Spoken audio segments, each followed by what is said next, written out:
Michigan. Thank you very much indeed for joining us this hour. Well, you know what the story is as it is at the moment, but my question to you is that are you confident that this money would be judiciously appropriated, having in mind the tendency of African governments to be corrupt? No, I don't think this is going to be a solution to the problem in Gambia. There's been a lot of out-migration over the last several years. The European Union, along with these other international financial institutions, have set up a fund to try to encourage African youth to stay on the continent. It's not been totally successful.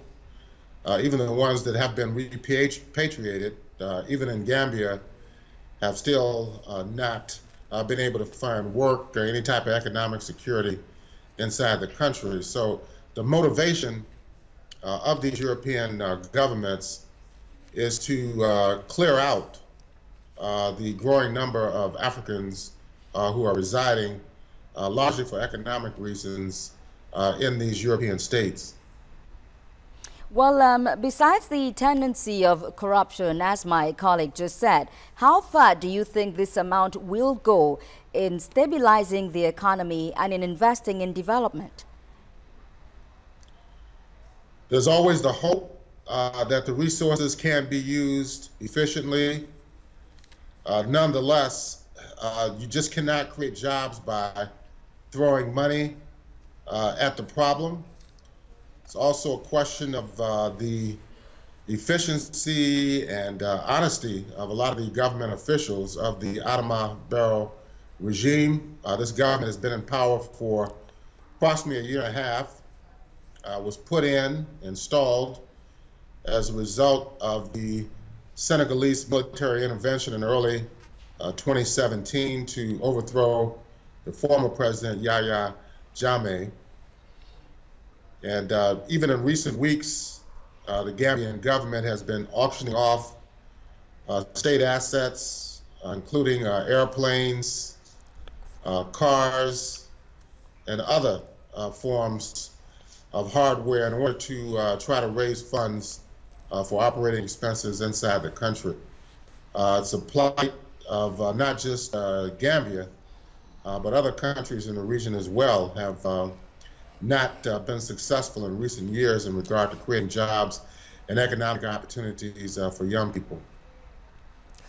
All right, Ghanaian President Nana Addo Kufuor has been projecting a new rhetoric at the moment, and that is building a new Africa where that aids.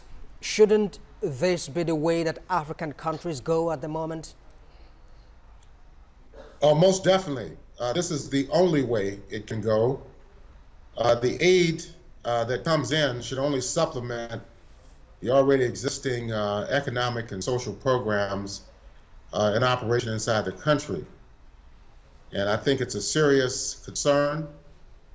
Someone like the current president of Ghana, Akufo-Addo, for him to be advocating such a position illustrates very clearly that there's a serious problem in regard to economic generation in these African states. A lot of the people who are leaving are doing so thinking that there are better opportunities in Europe. However, a lot of them are being encouraged to leave by these human trafficking cartels and gangs, and a lot of the people are being exploited from various countries throughout the region. And the Europeans, by and large, do not want Africans in their country, particularly in Southern and Eastern Europe. And they're coming up with all these schemes to try to either repatriate the people or prevent them from leaving the continent. All right, editor of the Pan-African Newswire, Abayomi Azikiwe, thank you very much indeed for talking to us this hour.